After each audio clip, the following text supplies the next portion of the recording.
नमस्कार साथियों, इस समय मैं पहुंच चुका हूं भदोही जिले के सुप्रसिद्ध बाबा सिमराधनाथ धाम में। और क्यों पहुंचा हूं यहाँ, हमारे पीछे तस्वीरों में देख सकते हैं कि यहाँ पर पालकी यात्रा निकाली जाती है। भव्य पालकी यात्रा निकाली जाती है। उस पालकी यात्रा को निकालने वाले सारे युवा जोश से लबरेज हमारे साथ खड़े हुए हैं। सूर्यकांत पांडे जो बाबा सिमराधनाथ धाम के मुख्य पुजारी हैं, आइए उनसे जानते हैं कि यहाँ पे जो पालकी यात्रा निकाली जाएगी उसका रूट मैप क्या है और कितनी दूरी तय की जाएगी, उस पालकी यात्रा निकलने का समय क्या होगा और क्या क्या कार्यक्रम है, आइए जानते हैं। सूर्यकांत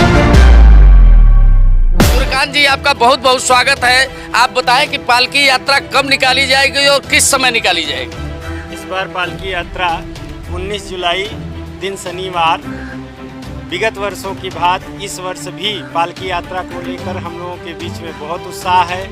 और पिछले वर्षों में जिस प्रकार से युवाओं ने हमारा सहयोग किया, साथ दिया और समस्त क्षेत्रवासी और हमारे जनपद के और देश से कोने कोने से लोग जिस प्रकार से हमारा सहयोग करते हैं, सबसे पहले उसके लिए मैं तहे दिल से उन सबका शुक्रगुजार हूँ, धन्यवाद ज्ञापित करता हूँ।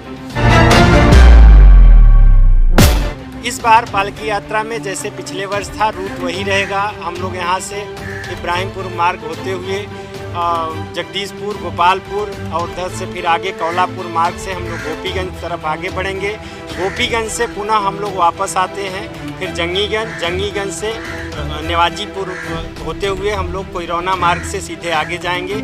फिर उधर से कलजरा, गोपालापुर, बेरवा इधर से होते हुए पुनः हम लोग नगरदा होते हुए फिर इधर पुनः सिमराध हम लोग आते हैं। यही पालकी का रूट है। तो सुना है आपने, आप लोगों के सहयोग से यह कार्यक्रम सफल होता है और भगवान के कार्यक्रम में सहयोग करना चाहिए और बढ़ चढ़ कर करना चाहिए।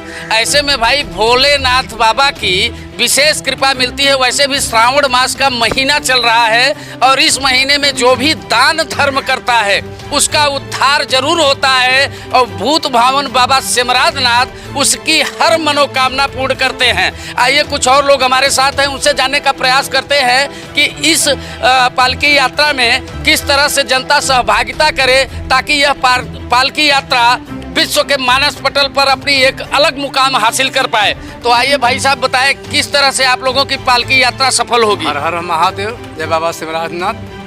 पालकी यात्रा लोगों के शिकायतों के बाद इस बार हम विश्राम जो समय दिया गया है कुछ बढ़ाया गया है ताकि श्रद्धालु अपना पूजा पाठ कर सकें। इसीलिए जगह जगह उनका मंच बनाया गया है।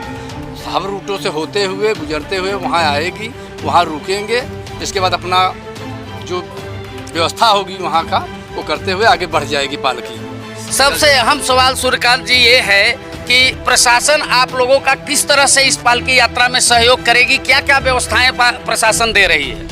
पिछले वर्षों से ही प्रशासन का संपूर्ण सहयोग हमारे साथ रहता है। जैसे क्षेत्रवासियों का सहयोग है उसी प्रकार से प्रशासन का सहयोग है। पीएसी की गाड़ी हमको मिलती है, पुलिस की पूरी व्यवस्था रहती है हमारे साथ। सुबह से भोर से वो लोग हमारे साथ आ जाते हैं। 4 बजे से पूजा पाठ शुरू होता है, तभी से वो लोग जो है हमारे यहाँ आ जाते हैं और यहाँ पर प्रशासन का पूरा सहयोग रास्ते में हमको मिलता है। पीएसी की गाड़ी हमारे साथ रहती है, ये सारी व्यवस्थाएँ रहती हैं। इस बार भी जिस प्रकार से युवाओं का सहयोग रहता है, क्योंकि युवाओं के कंधे मजबूत होते हैं, इसलिए युवाओं से आग्रह है और समस्त क्षेत्रवासियों से सगे शक्ति कलयुगे सहयोग से ही सब कुछ संभव होता है। और जैसे पिछले बार सब सहयोग किए हैं उसी प्रकार से इस बार भी हम अपेक्षा करते हैं कि इस बार भी हमारा बढ़ चढ़ के सब सहयोग करेंगे और हम लोग इस पालकी यात्रा को सफल बनाएंगे। यही हमारी मनोकामना है।